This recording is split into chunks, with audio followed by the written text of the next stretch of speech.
Tracker, j'espère que vous allez tous bien. Aujourd'hui, unboxing de Raphaël en monstre de Frankenstein, une figurine originale proposée par NECA dans sa série des Tortues Ninja. Mais avant de faire l'unboxing de cette figurine, je voulais vous annoncer une nouvelle très importante, en tout cas pour moi. C'est l'ouverture de ma boutique eBay, elle s'appelle Toys Tracker. Vous y trouverez de nombreux produits dérivés sur les univers qui nous intéressent. Star Wars, les Transformers, Goldorak, Albator et j'en passe. Donc je vais vous afficher un visuel, n'hésitez pas à venir voir si certaines choses vous intéressent. Ce sera une façon de soutenir la chaîne et je vous en remercie. Voilà, la parenthèse étant refermée, on commence tout de suite avec l'unboxing de notre ami Raphaël en Frankenstein Monster. Vous allez voir, je ne suis pas un énorme fan des Tortues Ninja, mais j'ai vraiment été extrêmement séduit par le look de ce personnage. Ok les amis, donc c'est parti pour la présentation, pour l'unboxing de Raphaël en monstre de Frankenstein. Produit par NECA, une collaboration donc Universal Monster et la licence des Tortues Ninja. Donc NECA nous a déjà sorti beaucoup de produits, que ce soit aussi bien au niveau des figurines tirées des films Tortues Ninja que des dessins animés. Et là on a quelque chose d'assez original puisque bon, c'est un mix entre Universal Monster, le monstre de Frankenstein étant bien évidemment un des personnages principaux des monstres des monstres Universal Monster, hein. De même que la momie ou que le loup-garou par exemple. Et là ils ont fait cette collab, donc voici un beau visuel au niveau de la boîte ici, voilà. Et puis la figurine, je vais vous la sortir parce que là dans la vitrine, enfin avec le plastique transparent, il y a des reflets, on voit pas très bien. Au dos je vous montre quand même la boîte qui est assez sympa aussi, qui fait penser un peu à des visuels qu'on pourrait retrouver dans un film d'horreur, un vieux film de la Hammer Film ou ce genre de choses quoi. Voilà. Donc je vous l'ouvre. Donc j'avais déjà coupé le petit scotch pour gagner du temps. Toujours le petit cutter comme ça. Donc on rentre la lame comme ça. Plutôt un couteau d'ailleurs qu'un cutter, parce qu'un cutter c'est quand même très coupant. On pousse légèrement, vous voyez comme ça. Comme ça on ne fait pas de pli sur cette partie là. Parce que si vous l'ouvrez, à tous les coups vous faites un pli, clac. Et bon, bah, c'est un peu moins joli. Voilà, moi je suis un peu maniaque, c'est clair. Voilà. Et donc voilà notre pépère. Donc apparemment, vous voyez, il y a plusieurs paires de mains. Il y a 6 mains en tout. Il y a des espèces de dagues avec des formes un peu bizarres. Et puis Raphaël. Donc, on va enlever les petits scotch, enfin les petits liens plutôt. Voilà. Il y en a qui tiennent aussi les mains.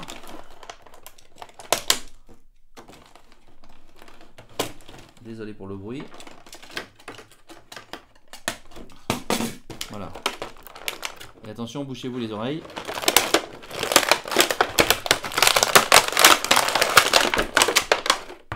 Et voilà.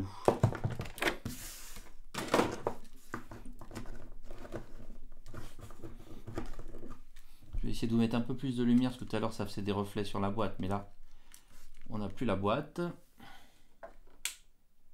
Ça sera peut-être plus agréable pour vous. Voilà donc Raphaël. Donc je laisse admirer tous les détails parce que je trouve qu'ils ont vraiment fait un super boulot. Bon, j'aime les personnages badass. J'aime aussi le mélange un peu organique et machine, etc. Et là vous voyez qu'il y a des... les petites chaînes apparemment sont en métal, ce qui est plutôt une bonne chose. Il y a des pièces de métal, des tuyaux, de la tuyauterie, etc. Parce que c'est le monstre de Frankenstein, donc forcément il est un petit peu fait de briques et de broc. J'ai pas pris mon sèche-cheveux, donc ça c'est un peu une erreur parce que les pièces sont un peu froides. Mais bon, je vous laisse admirer. Donc les chaînes en or, non, peut-être pas en or encore, en métal. Puis en plus c'est un métal, ils ont mis une espèce de peinture qui fait rouiller dessus, vous voyez. Donc ça c'est plutôt ça donne un effet plutôt sympa. Donc les articulations, on va y aller mollo parce que c'est vrai que les NECA, elles ont quand même un peu tendance à péter facilement. Je vous laisse admirer le dos également. Voilà. Là il y a le bandeau donc, qui est en plastique bien sûr, mais qui peut être un peu bougé. Donc, je vais peut-être vous le faire un peu tourner pendant qu'on regarde Pendant qu'on regarde les autres pièces. Allez, je le fais un peu tourner et on regarde les pièces qu'il y a dans la boîte.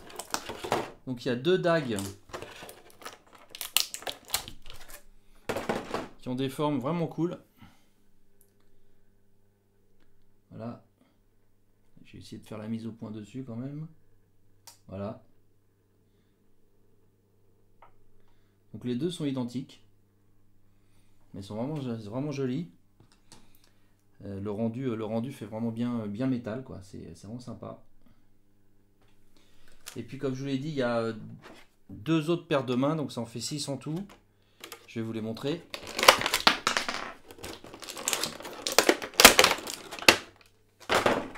Donc là on a des mains, une main gauche qui est plutôt en point en fait, hein.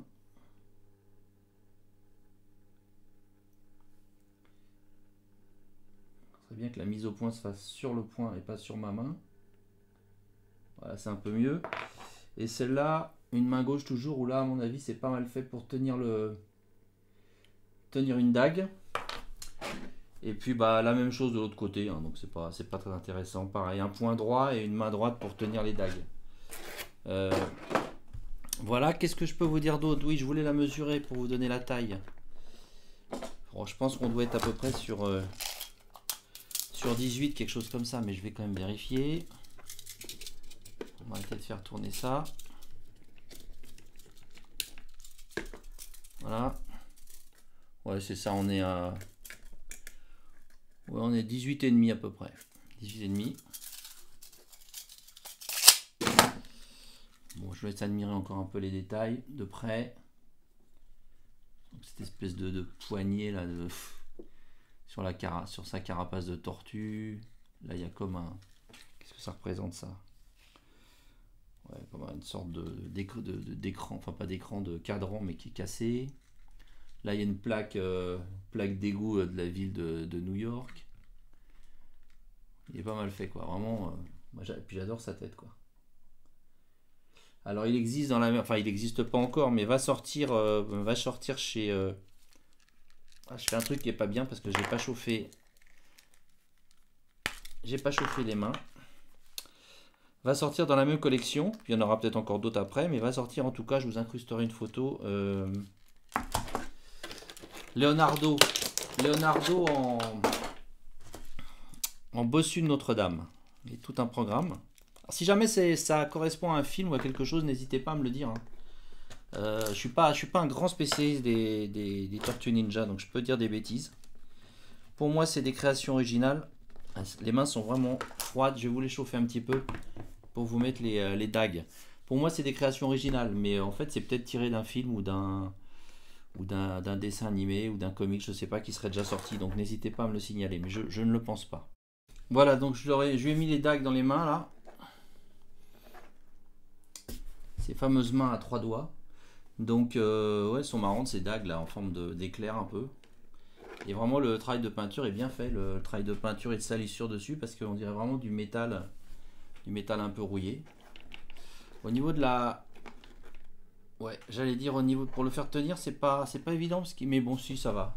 Mais c'est vrai qu'il y a la carapace qui doit peser assez lourd quand même au niveau du dos, donc pas toujours évident de le faire bien tenir. Bon, là j'y suis à peu près arrivé. Les articulations, elles n'ont pas l'air incroyables, hein, parce qu'on est quand même sur... Quoique si, pas mal. Il y a pas mal d'amplitude au niveau des jambes là. C'est un peu froid, donc... mais ça a l'air pas mal. Ça a l'air pas mal quand même. Bon, il n'y a pas des tonnes de possibilités, mais enfin la tête tourne. Le cou aussi apparemment, ouais, donc il y a une articulation au niveau du cou et aussi au niveau de la tête. Donc ça c'est pas mal. Bon, il n'y a pas d'articulation papillon. Par contre, il y a une articulation simple, je dirais. Non, elle n'est pas simple, elle est double. Ah ouais, non, c'est pas mal, hein. Il y a des articulations doubles au niveau du coude. Bon, bah, le poignet pivote bien sûr. Et au niveau des jambes, Je saurais pas vous dire s'il y a une articulation double ou pas. Parce que c'est caché par ces espèces de genouillères là. Mais si, il y en a une. Ouais, si, je le sens.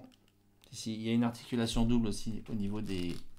Comme là, elle est un peu froide la figurine, c'est pas évident à voir, mais. Si, il y a une articulation double aussi au niveau des genoux. Articulation au niveau des chevilles. Ça pivote pas, mais. Non, ça pivote pas. On peut faire aller le pied d'avant en arrière comme ça. Mais ça ne pivote pas. Bon, dans la nature, ça ne pivote pas non plus beaucoup un pied. Hein. Un peu, mais voilà. Ce que je voulais faire aussi, c'était vous montrer sa taille. Bon, je vous ai dit, hein, c'est 18,5 par rapport à... Vous voyez, par rapport à... On va l'arrêter là. Par rapport à une Marvel Legends. Bon, voilà, c'est à peu près... On a Red Skull... On est à peu près... Red Skull est un tout petit peu plus petit. Je vous ai amené aussi une Venom, une baffe de Venom. Voilà, baffe de Venom, elle est un petit peu plus grande. Mais à peine. Voilà, bah écoutez, moi je suis content de cette figurine parce que je trouve qu'elle est vraiment originale. Vraiment originale. Et j'ai hâte de voir comment seront les autres, notamment Leonardo qui a l'air pas mal. Et puis peut-être qu'ils feront les 4. Hein. Peut-être qu'il y aura, je sais pas, la momie, le loup-garou, la créature du lagon noir, je sais pas. Il y a pas mal de monstres chez Universal, donc ils vont peut-être avoir d'autres idées sympas. Voilà les amis, bah écoutez, j'espère que cette petite vidéo vous a plu. N'oubliez pas de liker si ça vous a plu, ça fait toujours plaisir. Abonnez-vous aussi bien sûr si ce n'est déjà fait. Et puis je vous dis à bientôt. Ciao les amis.